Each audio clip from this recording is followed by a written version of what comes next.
Hey, what is going on YouTube? Aaron here. We are back in the Republic, the absolute bruiser of a tier 8 battleship. And one of my favorite tier 8s besides maybe the Elbing, but we have this solo experience for you guys, and this is honestly just the classic solo experience in Legends. So yeah, we're at the B spawn here at Trap, and I decide to go towards C initially, because if you'll notice the direction of the B spawn is facing towards A, and I was actually told this is done on purpose to create faster games. I don't know why Wargaming refuses to just kind of put spawns like equidistant or, like either all in the middle or all, like why do they have to face A? Because it always creates this just black hole lemming train type playstyle, and I really don't enjoy it. The same thing for Haven or whatever that map was. I forget. I brought it to their attention because the tier 5 spawns on that map are like, equal across the map, but the legendary tier spawns are all on the left side of the map for some reason. But anyway, here we are positioning ourselves to get a crossfire here, and this middle position is excellent for getting a crossfire.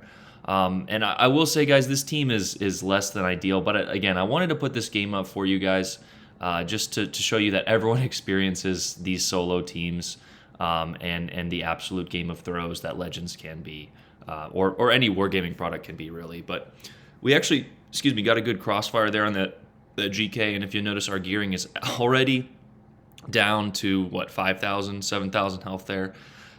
If you're the only destroyer in a game, just look at what the other destroyer is. So the gearing, could have looked and said, oh, it's a Kaba, so I probably can out-conceal him. But I cannot outgun him. So he went in, lost three quarters to 80% of his health, just to get torpedoes off. Not the most ideal play, but he is actually getting the cap, so I will give him credit for that.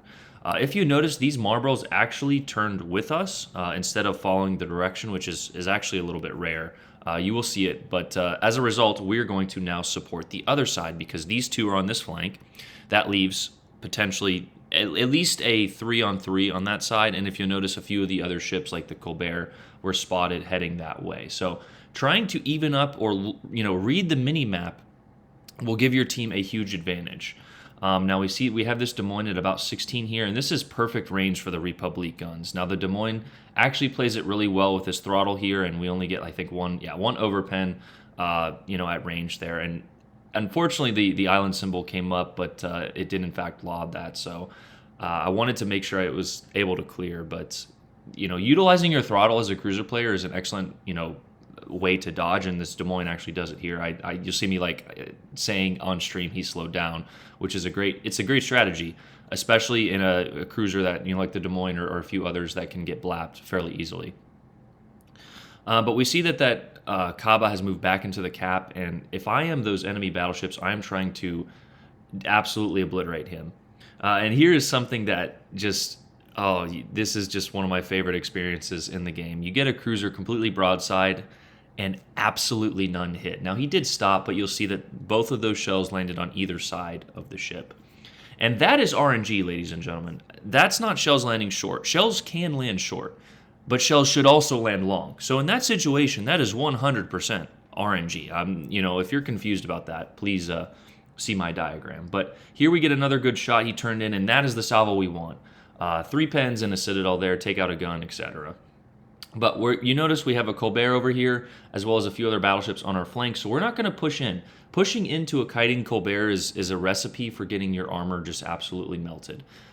Multiple fires, you're in range of other battleships, as well as we don't need to push into this range. We have the only cap advantage at this time. So our team actually does an excellent job of killing the enemy Kaba, and we finished off the Des Moines there. I could have switched targets, but I wanted to make sure that Des Moines was off the board. I see a lot of ships sometimes go get down to, we knock off a lot of their health. They're down to low health, and nobody finishes them. They want the juicy targets. They want the juicy shots. But here's another reason we're also not going to be chasing this Colbert. We're just holding our position here. Chasing a kiting Colbert is a recipe to get yourself melted and give them an arsonist or a witherer. You never want to do it. I see people do it all the time. It's just you never chase a ship, especially in domination, and that's why I enjoy domination. When you get the capture points, you force the enemy to play to you. But if you notice now, we've got, 4 ships on this side, and we kill the 5th, so this is the strong side.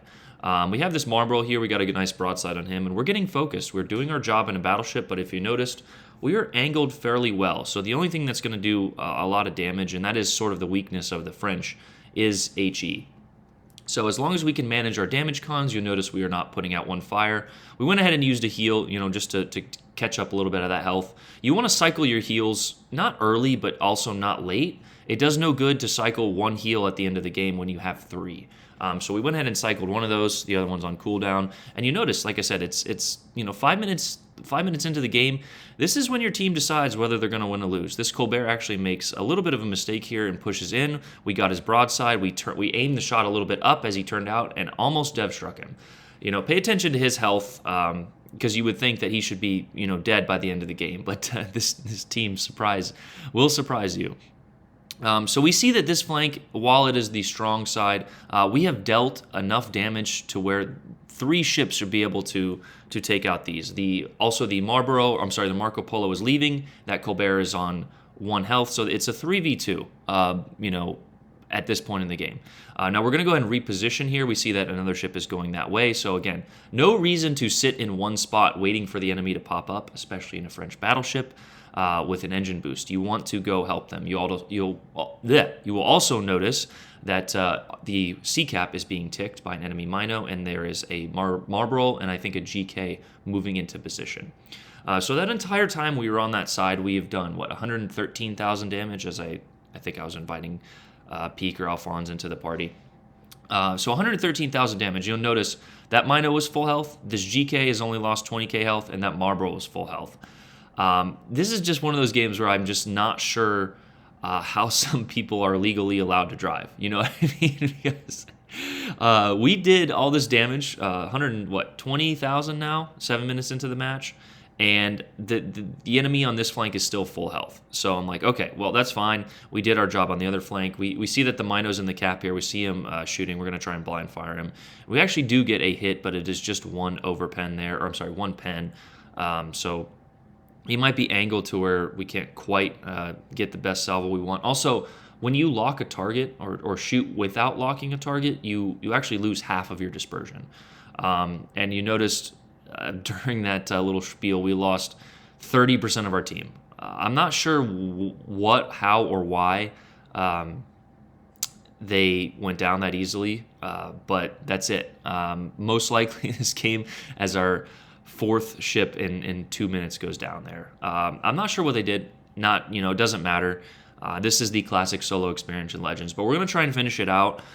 Rushing into your death is never the play. It's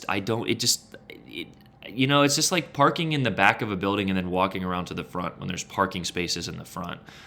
Playing with a little bit more strategy, while it may not be, some people just have to be going at all times. They have like a 2-second attention span. And this game is actually already shortened from its original, like on PC, it's 12 versus 12 and 20-minute games.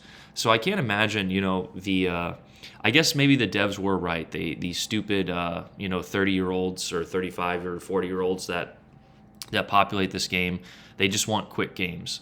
But, if you're trying to win and improve yourself, maybe try and play a little bit smarter, slow down a little bit, think about your positioning, think about developing crossfires, etc. But here we are kind of closing in on the end of this game. I'm still playing to win. I'm still trying to win. So I know if I take out one of these battleships, the other battleship loses will to rebuild as our 7th teammate goes down. In a matter of like 3 minutes, we lost 6 teammates. So play just a little bit smarter. Think about your health points, and focus on the objectives. We only got one of them, and the enemy team took that and then killed all of us. So some people think it's team death. It's not. But that Marlborough is really low, so we're gonna try and get him. This GK's coming in here. And just tick the Confederate there, so 160,000 damage. While damage is not the true indicator or the best indicator, in a battleship, it is your job to do and tank damage. And we did that for a good portion of the game.